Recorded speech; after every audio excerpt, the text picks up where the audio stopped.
नमस्कार, देवभूमि चैनल में आपका स्वागत है। आप सबका बहुत धन्यवाद। आप लोग हमारे वीडियो को देख रहे हैं, पसंद कर रहे हैं, लाइक कर रहे हैं, कमेंट कर रहे हैं। उसके लिए हम दिल से आपका धन्यवाद करते हैं। आपके इस प्यार के लिए हम हमेशा आभारी रहेंगे। आज के इस वीडियो में हम बात करेंगे प्रथम एकादशी। प्रथम एकादशी अर्थात जब भगवान विष्णु जागे हैं निद्रा से, तो उसके बाद जो पहली एकादशी आती है उसको कहते हैं उत्पन्ना एकादशी। और ये एकादशी बहुत महत्वपूर्ण होती है। इसकी सबसे बड़ी वजह ये भी है कि यहीं से एकादशी व्रत की शुरुआत हुई थी, उत्पन्ना एकादशी से ही। यह प्रथम एकादशी है भगवान विष्णु के जागने के बाद। और इसके पीछे बहुत सारी गाथाएं हैं कि किस प्रकार से एकादशी उत्पन्न हुई थी। एकादशी उत्पन्न होने के साथ ये व्रत आरंभ हुआ था। और ये एकादशी आती है मार्गशीर्ष मास में। मार्गशीर्ष जो कि भगवान श्री कृष्ण का प्रिय महीना है। और ये मार्गशीर्ष मास जो है ये 26 दिसंबर तक रहेगा। इस दौरान कई व्रत त्योहार आएंगे जो भगवान विष्णु को समर्पित हैं, और इन्हीं में से एक है मार्गशीर्ष मास की उत्पन्ना एकादशी। इस व्रत के प्रताप से व्यक्ति समस्त सांसारिक सुख भोग कर मोक्ष को प्राप्त करता है। उसके सारे कष्ट मिट जाते हैं। जो लोग एकादशी का व्रत प्रारंभ करना चाहते हैं ना, उनके लिए सबसे उत्तम समय होता है ये। वो उत्पन्ना एकादशी से व्रत को करना आरंभ करें। जिस भी किसी ने अभी तक एकादशी का व्रत नहीं किया है और अगर वो चाहता है कि वो एकादशी व्रत करे, तो उत्पन्ना से उसको आरंभ करना चाहिए। ये बहुत अधिक पुण्य फलदायी है। और इस साल जो उत्पन्ना एकादशी है उसकी तारीख को लेके, डेट को लेके बड़ी कन्फ्यूज़न है, क्योंकि उत्पन्ना एकादशी दोनों ही दिन सूर्योदय में है। और अब कन्फ्यूज़न ये है कि किस दिन व्रत करें। इसको हम आपको बताएंगे। उससे पहले जानते हैं कि इसकी पूजा विधि किस प्रकार की है और आपको किस प्रकार से किन बातों का ध्यान रखना चाहिए। फिर आपको बताएंगे कि ये व्रत किस दिन रखा जाएगा, शुभ मुहूर्त क्या है और पारण कब करें। मार्गशीर्ष मास के कृष्ण पक्ष की एकादशी तिथि के दिन ही माता एकादशी की उत्पत्ति हुई थी। इस दिन देवी एकादशी श्रीहरि विष्णु के अंश से जन्मी थी और उन्होंने मुर नामक राक्षस का संहार किया था। ये व्रत साधक की तमाम मनोकामनाओं को पूरा करने वाला होता है। एकादशी व्रत में हमें कुछ सावधानियां बरतनी चाहिए, जिससे सबसे महत्वपूर्ण है कि जब आप भगवान विष्णु का भोग लगाएंगे, हम आपको हमेशा बताते हैं कि तुलसी दल के बिना भगवान विष्णु को भोग ना लगाएं। उसमें एक तुलसी पत्ता अवश्य डालें, तभी भगवान विष्णु उस भोग को स्वीकार करते हैं। तुलसी उतारने का समय वह बहुत ध्यान रखने योग्य है।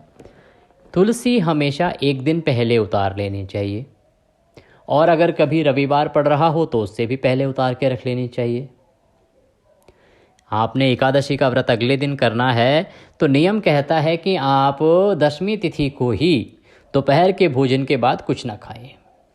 फ्रूट्स खा सकते हैं, फल फ्रूट खा सकते हैं, पर अन्न ना खाएं। और लहसुन प्याज तो बिल्कुल त्याग देना चाहिए दशमी तिथि को ही। और रात्रि को, दशमी तिथि की रात्रि को, जब आपको अगला दिन आपने सुबह से व्रत करना है, उससे पहले जो रात्रि है, उस रात्रि को, रात को जो भी खाना पीना खाया आपने, फ्रूट्स वगैरह खाएं, उसके बाद अपना दंत धावन अर्थात मंजन करें अच्छे से, अपने टूथपेस्ट करें अच्छे से, और अपने दांत जो है, मुंह जो है, उसको अच्छे से साफ कर लें। अगले दिन सुबह से व्रत के जो नियम हैं उनका पालन करें। किस प्रकार से? देखिए, पूजा आपने सुबह करनी है। सबसे उत्तम होता है कि आप ब्रह्म मुहूर्त में उठ जाएं। ब्रह्म मुहूर्त में अगर आप नहीं उठ पा रहे हैं तो कोई बात नहीं, आप सूर्योदय से पहले उठ जाएं। सूर्योदय से पहले उठें, अपना स्नान आदि जो दैनिक क्रियाएं हैं उनसे निवृत्त होने के बाद सबसे पहले एकादशी व्रत का संकल्प करेंगे और भगवान विष्णु की पूजा करेंगे।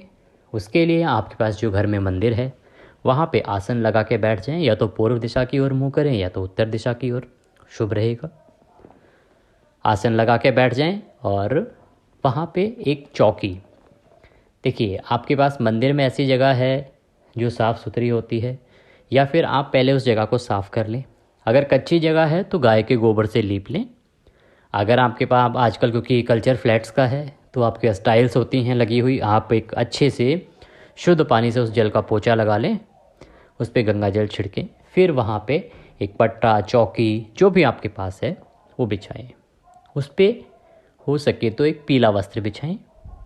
उसके ऊपर भगवान विष्णु की एक प्रतिमा या तस्वीर रखें। तस्वीर या प्रतिमा जब भी कुछ हम रखते हैं तो भगवान को सबसे पहले आसन देते हैं। उसके निमित्त कुछ पुष्प वहाँ पे रखें, उसके ऊपर आप उसके बाद उस तस्वीर को रखें। गणपति जी की प्रतिमा आपके मंदिर में होगी, उसको रखें, गणपति जी बनाएं। माँ लक्ष्मी साथ में हैं तो उत्तम है, माँ गौरा साथ में है, रिद्धि सिद्धि तो उत्तम है। और अगर नहीं भी है तो गणपति और विष्णु जी की पूजा आप कर सकते हैं। इसके बाद सबसे पहले शुद्धियोदक, आप पहले अपने हाथों को धोएंगे। एक लोटा या गिलास लेना है जिसमें जल होगा साफ, उसमें थोड़ा सा गंगा जल डाल लीजिए। उसके बाद उससे पहले अपने हाथों को हस्तो प्रक्षालनम, अपने हाथ धोइए।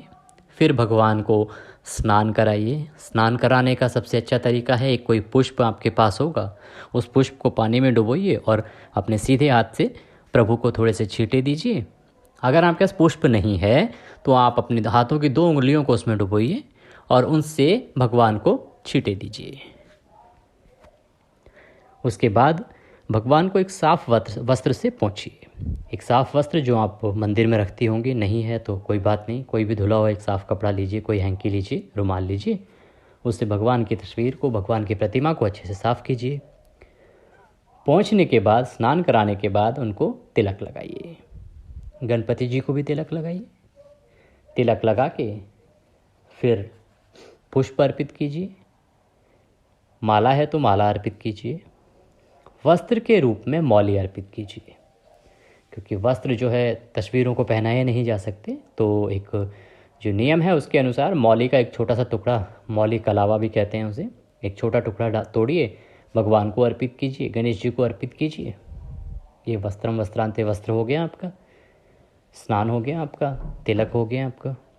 उसके बाद माला पहना दी आपने, पुष्प अर्पित कर दिए। आप व्रत का संकल्प लेंगे। अपने हाथ में थोड़ा सा जल लीजिए और थोड़े फूल डाल लीजिए। भगवान से निवेदन कीजिए, ओम विष्णु और विष्णु और विष्णु।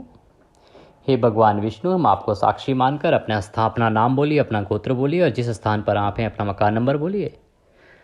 हम ये संकल्प करते हैं कि आज के दिन हम एकादशी का व्रत निराहार रह के करेंगे।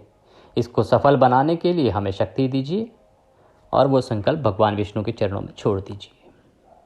उसके बाद आप भगवान विष्णु की कथा श्रवण कीजिए। एकादशी का जो महात्म्य है, हर एक एकादशी का अलग महात्म्य होता है, वो अवश्य सुने।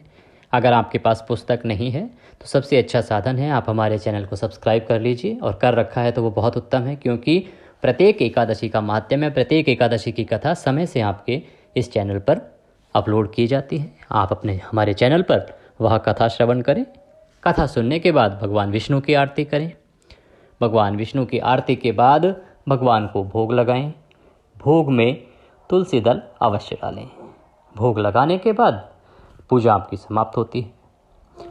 इस प्रकार आपका जो पारण होगा वो होगा अगले दिन एकादशी व्रत का, क्योंकि इस दिन आप अन्न नहीं खाते हैं, तो पारण आपका अगले दिन होगा जो द्वादशी युक्ता होता है। और हमेशा प्रयास ये होता है कि पारण आपका द्वादशी तिथि समाप्त होने से पहले हो जाना चाहिए। अब बात आती है कि ये एकादशी है कब।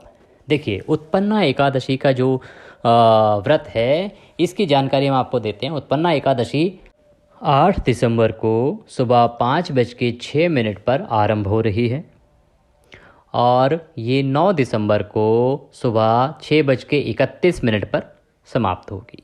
तो 2023 में 5:06 पर 8 दिसंबर को एकादशी तिथि लग रही है और ये समाप्त होगी 9 दिसंबर 2023 को 6:31 पर।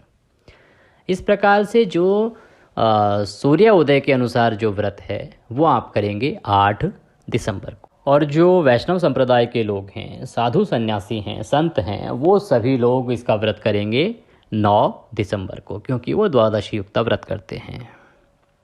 इस प्रकार से इसका व्रत रखा जाएगा।